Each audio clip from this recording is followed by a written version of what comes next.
തുടർച്ചയായ ശരീരവേദന, ശരീരത്തിലുണ്ടാവുന്ന പിരിമുറുക്കം, പ്രത്യേകിച്ച് രാവിലെ സമയത്ത്, ചെറുതും വലുതുമായ ജോയിൻസിലുണ്ടാവുന്ന നീർക്കെട്ട്, ചെറിയ രീതിയിലുള്ള പനി, ശക്തിക്ഷയം എന്നിവ കൊണ്ട് ബുദ്ധിമുട്ടുന്നവരാണോ നിങ്ങൾ എങ്കിൽ നിങ്ങൾക്കുള്ളതാണ് ഈ വീഡിയോ.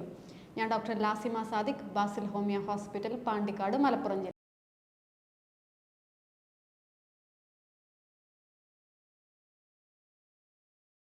നമ്മുടെ ജോയിൻസിലുണ്ടാവുന്ന നീർക്കെട്ട്, വീക്കം, വേദന ഇവയ്ക്കാണ് വാദം എന്ന് പറയുന്നത്.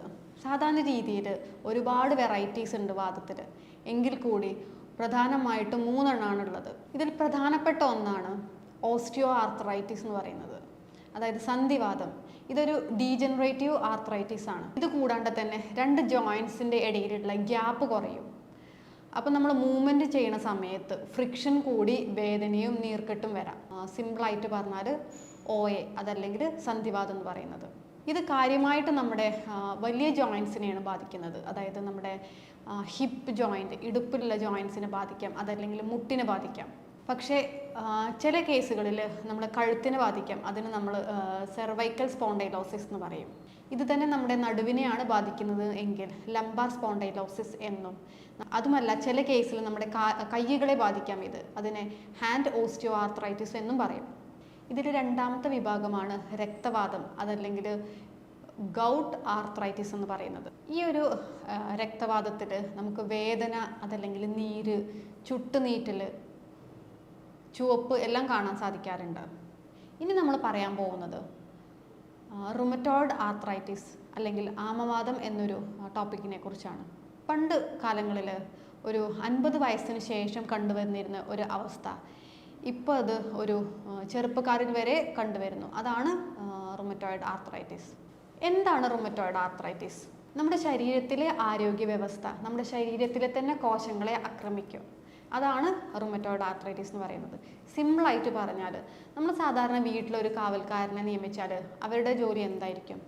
ആ വീടിനെയും വീട്ടിലുള്ള ആൾക്കാരെയും സംരക്ഷിക്കുക എന്നുള്ളത്. പക്ഷേ ഈ ഒരു കാവൽക്കാരൻ നമ്മളെ വീട്ടിലുള്ള ആൾക്കാരെ തന്നെ ആക്രമിച്ചാലുള്ളൊരവസ്ഥ എന്താണ്? അതാണ് RAയിൽ, അതല്ലെങ്കിൽ ആമവാദത്തിൽ സംഭവിക്കുന്നത്. ആമവാദത്തിന് കുറേ ലക്ഷണങ്ങളുണ്ട്. അതിൽ പ്രധാനമായിട്ടുള്ളത് ശരീരവേദനയാണ്. കൂടെ ചെറുതും വലുതുമായിട്ടുള്ള നമ്മുടെ ജോയിൻസിൽ, സന്ധികളിൽ ഉണ്ടാകുന്ന നീർക്കെട്ടും വീക്കവും. പിന്നെ രാവിലെ എണീറ്റാൽ ശരീരത്തിനൊരു മുറുക്കം.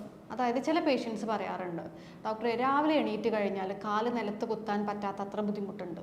കുറച്ച് കഴിഞ്ഞ് കുറച്ച് ജോലികളൊക്കെ ചെയ്ത് വരികയാണെങ്കിൽ അത് നോർമലായിട്ട് വരും, അതല്ലെങ്കിൽ ആ വേദന, വീക്കമൊക്കെ കുറഞ്ഞിട്ട് വരും. ഇതാണ് നമ്മുടെ RAയുടെ പ്രധാനപ്പെട്ട ഒരു ലക്ഷണം എന്ന് പറയുന്നത്. പിന്നെ എപ്പോഴും ചെറിയ രീതിയിലുള്ളൊരു പനി കാണാം, അതായത് ഒരു ലോ ഗ്രേഡ് ഫീവറും ഇതിൻ്റെ ഒരു സിംറ്റമായിട്ട് കാണാം. ഈ ആമവാദത്തിൽ നമുക്ക് അതിൻ്റെ ഒരു എഫക്ഷൻ എങ്ങനെയാണെന്ന് വെച്ചാൽ, അതായത് എവിടേക്കാണ് ബാധിക്കുക എന്നുള്ളത് സിമ്മെട്രിക്കലായിരിക്കും. കൈകൾ ബാധിക്കുകയാണെങ്കിൽ 2 കൈയിലും ബാധിക്കും, കാലിലാണെങ്കിൽ 2 ജോയിൻസിലും. അങ്ങനെ സിമ്മെട്രിക്കൽ എഫക്ഷനാണ് ആമവാദത്തിൽ നമുക്ക് കാണാൻ സാധിക്കാറുള്ളത്. നമ്മൾ പറഞ്ഞു ശരീരത്തിലൊരു പിരിമുറുക്കം ഇത് കാരണം വരാറുണ്ടെന്ന്. അതായത് ഇപ്പോൾ നമ്മൾ ഈ സിമ്പിളായിട്ട് പറഞ്ഞാൽ വാതിലൊരു വിജാഗിരി എന്ന് പറഞ്ഞൊരു സാധനമല്ലേ, അതിൽ എണ്ണ ആയിട്ടില്ലെങ്കിൽ ഒരു പിരിമുറുക്കം ഉണ്ടാവില്ലേ, ആ ഒരു അവസ്ഥയാണ് RAയിലുള്ള രോഗികളിൽ കാണിക്കാറുള്ളത്. അപ്പോൾ എന്തുകൊണ്ട് നമുക്ക് ആമവാദം ഉണ്ടാവുന്നു അതിനെക്കുറിച്ച് പറയാം ഇനി. ഇതൊരു ഓട്ടോ ഇമ്മ്യൂൺ ഡിസീസാണ്, നമ്മൾ മുൻപ് പറഞ്ഞിട്ടുണ്ട്. അതായത് പാരമ്പര്യമായിട്ട് പാരൻസിനുണ്ടെങ്കിൽ നമുക്കത് വരാം, പ്രത്യേകിച്ച് സ്ത്രീകളിൽ. ഇപ്പം അതും ഒരു 30 വയസ്സിന് ശേഷം നമുക്ക് പ്രതീക്ഷിക്കാവുന്നതാണ്. പൊണ്ണത്തടി, അതായത് ഓവറായിട്ട് തടിയുള്ളവരിലും ഇത് കാണിക്കാറുണ്ട്. കൂടാതെ അധികം ദഹിക്കാത്ത ഭക്ഷണം കഴിക്കുന്നവരാണ്, അതല്ലെങ്കിൽ തീരെ വ്യായാമം ചെയ്യാത്തവരാണ് എങ്കിൽ ഇവർക്കും RA വരാനുള്ള സാധ്യതകളുണ്ട്. ഇതൊരു ഓട്ടോ ഇമ്മ്യൂൺ ഡിസീസ് ആയതുകൊണ്ട് തന്നെ 100% നമുക്ക് കംപ്ലീറ്റ് ആയിട്ട് ക്യൂർ ചെയ്യാൻ പറ്റുമെന്ന് പറയാൻ പറ്റില്ല. കുറച്ച് ഭക്ഷണ കാര്യങ്ങൾ നമ്മൾ ശ്രദ്ധിച്ചാൽ ഒരു പരിധി വരെ നമുക്ക് ഇതിൽ നിന്ന് കുറച്ച് മാറ്റങ്ങൾ ഉണ്ടാകാൻ പറ്റും. ഫാസ്റ്റ് ഫുഡിൽ വരുന്ന ബേക്കറി ഐറ്റംസ്, അതല്ലെങ്കിൽ ഭയങ്കര സ്വീറ്റ് മിക്സ് ചെയ്തിട്ടില്ലേ, അല്ലെങ്കിൽ സോൾട്ടി ആയിട്ടുള്ള ഫുഡ് ഐറ്റംസ്, ഇതിലൊക്കെ ഹൈ ഫ്രക്ടോസ് കോൺ സിറപ്പിൻ്റെ ഒരു പ്രസൻസ് ഉണ്ട്. ഇത് നമുക്ക് ഇൻഫ്ലമേഷൻ, അതല്ലെങ്കിൽ നീർക്കെട്ട് ഉണ്ടാക്കാം. പിന്നെ പ്രധാനമായിട്ടും ഒന്നാണ് റെഡ് മീറ്റ്. റെഡ് മീറ്റ് വിഭാഗത്തിൽ പെടുന്ന എല്ലാ മീറ്റും നമുക്ക് ഇൻഫ്ലമേഷൻസ് ഉണ്ടാക്കും. അതുപോലെ തന്നെ ഒന്നാണ് ട്രാൻസ് ഫാറ്റ്. വനസ്പതിയിൽ അടങ്ങിയിട്ടുള്ള ട്രാൻസ് ഫാറ്റ് പോലുള്ളത് കഴിക്കുമ്പോഴും നമുക്ക് ഇൻഫ്ലമേഷൻസ് ഉണ്ടാക്കാം. പൊതുവെ പാലും പാലുൽപ്പന്നങ്ങളും നമുക്ക് നീർക്കെട്ട് ഉണ്ടാക്കുന്നത് കൊണ്ട് തന്നെ ഈ ഒരു കേസിൽ നമ്മൾ പാലിൻ്റെ ഉപയോഗം കുറച്ച് കുറയ്ക്കുന്നത് നല്ലതാണ്. അതല്ലെങ്കിൽ കൊഴുപ്പ് കുറഞ്ഞ പാൽ ഉപയോഗിക്കാൻ ശ്രമിക്കാം. ഇപ്പോൾ സ്ഥിരമായിട്ട് ആൾക്കാർ കഴിക്കുന്നതാണ് ഗ്രിൽഡ് ഫിഷ്, ഗ്രിൽഡ് മീറ്റ്, അതല്ലെങ്കിൽ ഗ്രില്ല് ചെയ്ത എല്ലാ ഐറ്റംസും ഹൈ ഫ്ലെയിമിലായിരിക്കും ഇത് നമ്മൾ ഗ്രില്ല് ചെയ്യുന്നത്. അതുകൊണ്ട് തന്നെ ഹൈ ഫ്ലെയിമിൽ ഗ്രില്ല് ചെയ്യുന്ന ഈ ഭക്ഷണ പദാർത്ഥങ്ങൾ അഡ്വാൻസ്ഡ് ഗ്ലൈക്കേറ്റഡ് എൻഡ് പ്രൊഡക്റ്റ് എന്ന് പറഞ്ഞൊരു വസ്തു ഉണ്ടായിരിക്കും. അതായത് നമ്മൾ ഗ്രില്ല് ചെയ്ത ഭക്ഷണങ്ങൾ ഈ ഒരു കോമ്പണൻ്റ് ആയിട്ടാണ് മാറുന്നത്. ഇത് കാരണം നമുക്ക് ഇൻഫ്ലമേഷൻസ് വരാം. അപ്പോൾ ഈ പറഞ്ഞ ഭക്ഷണ പദാർത്ഥങ്ങൾ ഒന്ന് ശ്രദ്ധിക്കുക, മാക്സിമം ഒഴിവാക്കാൻ നോക്കുക. അല്ലെങ്കിൽ നന്നായിട്ട് കൺട്രോൾ ചെയ്യുന്നത് വഴി നമുക്ക് റുമറ്റോയ്ഡ് ആർത്രൈറ്റിസ് ഒരു പരിധിവരെ നമ്മുടെ കൺട്രോളിൽ കൊണ്ടുവരാൻ സാധിക്കും. ഇനി പറയാൻ പോകുന്നത് എന്തൊക്കെ ഭക്ഷണ പദാർത്ഥങ്ങൾ കഴിക്കുന്നത് മൂലമാണ് നമുക്ക് ഈ ഒരു ബുദ്ധിമുട്ട് കുറയ്ക്കാൻ പറ്റുക. അതായത് ആറയുടെ ഒരു പ്രധാന ലക്ഷണം എന്ന് പറയുന്നത് ഇൻഫ്ലമേഷനാണ്, നീർക്കെട്ടാണ്. അപ്പം നമ്മൾ നീർക്കെട്ട് കുറയ്ക്കാൻ പറ്റുന്ന തരം ഭക്ഷണങ്ങളാണ് പ്രധാനമായിട്ട് കഴിക്കേണ്ടത്. omega-3 ഫാറ്റി ആസിഡ് അടങ്ങിയിട്ടുള്ള ചെറുമീനുകളായ മത്തി, ചൂര എന്നിവ മുഴുവനായിട്ട് കഴിക്കുന്നത് വഴി നമുക്ക് കാൽഷ്യം കൂടി നമ്മുടെ ശരീരത്തിലേക്ക് എത്തിച്ചേരുന്നതാണ്. ഇതുകൂടാണ്ട് വാൾനട്ട്, ബദാം പോലുള്ള ഡ്രൈ ഫ്രൂട്ട്സ് നമുക്ക് കഴിക്കാവുന്നതാണ്. ഇനി ചില ആളുകൾക്ക് നമുക്കിങ്ങനെ മീനൊന്നും കഴിക്കാൻ താല്പര്യമില്ലെങ്കിൽ കോഡ് ലിവർ ഓയിൽ ഇതിന് പകരം ഉപയോഗിക്കാം. അത് കാരണം നമുക്ക് ആവശ്യമുള്ള omega-3 ഫാറ്റി ആസിഡ് ശരീരത്തിൽ എത്തും. ഇതുവഴി നമ്മുടെ നീർക്കെട്ട് കുറയുകയും തേയ്മാനത്തിൻ്റെ ഇൻറ്റൻസിറ്റി, തേയ്മാനം നമുക്ക് അതിൻ്റെ ഒരു സ്പീഡ്, തേയ്മാനം സംഭവിക്കുന്നതിൻ്റെ ഒരു സ്പീഡ് കുറയ്ക്കാനും സാധിക്കും. പിന്നെ ഒരു ഭക്ഷണമാണ് നമ്മുടെ ബീൻസ് എന്ന് പറയുന്നത്. ഇത് ഒരു വെജിറ്റബിൾ പ്രോട്ടീനാണ്, ഹൈ എമൗണ്ട് ഓഫ് പ്രോട്ടീൻസ് ഉള്ളതാണ്.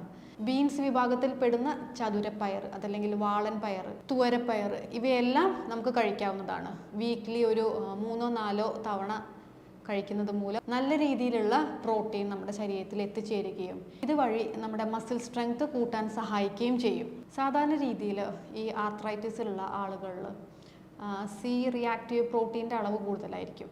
അപ്പോൾ ഇതുപോലുള്ള ബീൻസ് കഴിക്കുന്നത് മൂലം നമുക്ക് അതിൻ്റെ ഒരു ഇൻറ്റൻസിറ്റി കുറയ്ക്കാൻ സാധിക്കും. മലയാളികൾക്ക് അത്ര പരിചിതമല്ലെങ്കിൽ കൂടി ഇപ്പം നമുക്ക് സുലഭമായി ലഭ്യമാകിയ ഒരു വെജിറ്റബിളാണ് ബ്രോക്കോളി എന്ന് പറയുന്നത്. എല്ലാ സൂപ്പർ മാർക്കറ്റിലും അവൈലബിൾ ആണ്. സാധാരണ നീർക്കെട്ടുള്ളൊരു അവസ്ഥയിൽ നമുക്ക് ഫ്രീ റാഡിക്കൽസ് ഒരുപാട് കാണിക്കാറുണ്ട്. അപ്പോൾ ഈ ബ്രോക്കോളി പോലുള്ള പച്ചക്കറികൾ കഴിക്കുന്നത് മൂലം അതിൻ്റെ അളവ് നമുക്ക് കുറയ്ക്കാൻ സാധിക്കും. അതുപോലെ തന്നെ കാൽഷ്യത്തിൻ്റെ റിച്ച് സോഴ്സും കൂടിയാണ് ഈ ബ്രോക്കോളി എന്ന് പറയുന്നത്.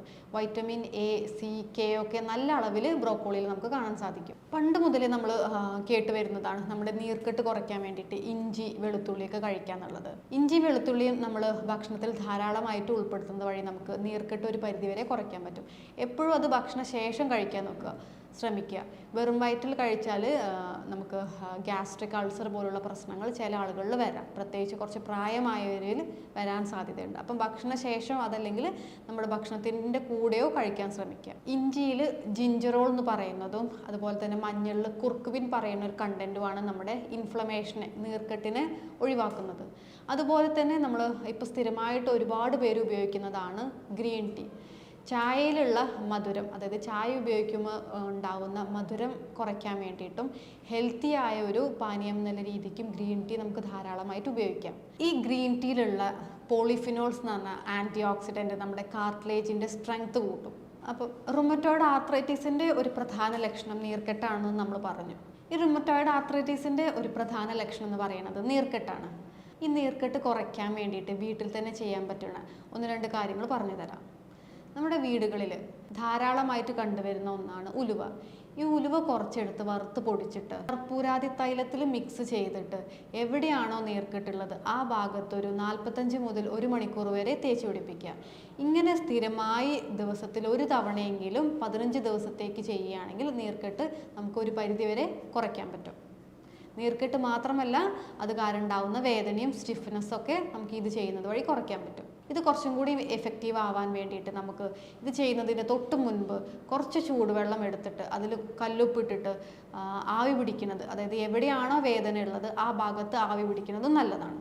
അതുപോലെ തന്നെ നമ്മുടെ മുരിങ്ങാക്കായ, അതിൻ്റെ ഒരു സ്ട്രക്ചർ ശ്രദ്ധിച്ചിട്ടുണ്ടോ? ഒരു ജോയിൻറ്റ് പോലുള്ളതാണ്, അതായത് ഓരോ ബ്ലോക്ക് പോലുള്ളത്. അപ്പോൾ ഇത് ഉപയോഗിച്ചിട്ട് സൂപ്പ് ഉണ്ടാക്കി കുടിച്ചാൽ സിമ്പിളായിട്ട് കുറച്ച് ഉപ്പും കുരുമുളകും കൂടി മിക്സ് ചെയ്തിട്ട് സൂപ്പ് ഉണ്ടാക്കി കുടിക്കുന്നത്, ഇതും സ്ഥിരമായി ഒരു 10 ദിവസമൊക്കെ ഉപയോഗിക്കാവുന്നതാണ്. റുമറ്റോയിഡ് ആർത്രൈറ്റിസ് ഒരു ഓട്ടോ ഇമ്മ്യൂൺ ഡിസോർഡർ ആയതുകൊണ്ട് തന്നെ നമ്മളെ ഭാഗത്തുനിന്ന് പ്രത്യേകിച്ച് പ്രശ്നങ്ങളൊന്നും ഉണ്ടായിട്ടില്ലെങ്കിൽ കൂടി ഇത് ഭാവിയിൽ വരാം ചില ആളുകളിൽ, പ്രത്യേകിച്ച് ലേഡീസിൽ വരാനുള്ള സാധ്യതയുണ്ട്. അപ്പോൾ നമ്മളിത് ഒഴിവാക്കേണ്ട കാര്യങ്ങളും ശ്രദ്ധിക്കേണ്ടതായിട്ടുണ്ട്. പ്രോപ്പറായിട്ടുള്ള എക്സസൈസ്, അതായത് ഒരു പരിധി കഴിഞ്ഞ് വെയിറ്റ് കൂടാതിരിക്കാൻ ശ്രമിക്കുക. അതിന് വേണ്ടുന്ന ഭക്ഷണ രീതി ആണെങ്കിലും എക്സസൈസ് ആണെങ്കിലും സ്ഥിരമായിട്ട് ചെയ്തു പോവുക. എരിവ്, പുളി, മസാലകൾ അടങ്ങിയ ഭക്ഷണങ്ങൾ നന്നായിട്ട് കൺട്രോൾ ചെയ്യുക. എന്തിനാന്ന് വെച്ചാൽ ഇവ നീർക്കെട്ടുണ്ടാക്കാം. അമിതമായി വ്യായാമം ചെയ്യുന്നവർക്ക് റുമറ്റോയിഡ് ആർത്രൈറ്റിസിൻ്റെ ബുദ്ധിമുട്ടുകൾ കൂടാൻ സാധ്യതയുണ്ട്. അപ്പോൾ അത് കൺട്രോൾ ചെയ്യുക. എന്ന് വിചാരിച്ചിട്ട് തീരെ വ്യായാമം ചെയ്യാത്തൊരവസ്ഥ ഉണ്ടാവരുത്. മിതമായ ആഹാരവും വ്യായാമവും നിർബന്ധമായിട്ട് ചെയ്യേണ്ടതാണ്. അതുപോലെ തന്നെ കൃത്യമായിട്ടുള്ള ഉറക്കം വേണം, റെസ്റ്റ്. ഇവയെല്ലാം ശ്രദ്ധിക്കേണ്ട കാര്യങ്ങളാണ്. ഈ പറഞ്ഞ കാര്യങ്ങൾ ശ്രദ്ധിക്കുകയാണെങ്കിൽ ഒരു പരിധിവരെ നമുക്ക് റുമറ്റോയിഡ് ആർത്രൈറ്റിസ് എന്ന് പറഞ്ഞാൽ ഓട്ടോ ഇമ്മ്യൂൺ ഡിസീസിനെ നമുക്ക് അതിൻ്റെ ബുദ്ധിമുട്ടുകളെ തടയാൻ സഹായിക്കും. ഇതുപോലെ നല്ലൊരു ഹെൽത്ത് വീഡിയോ ആയിട്ട് കാണാം. Thank you.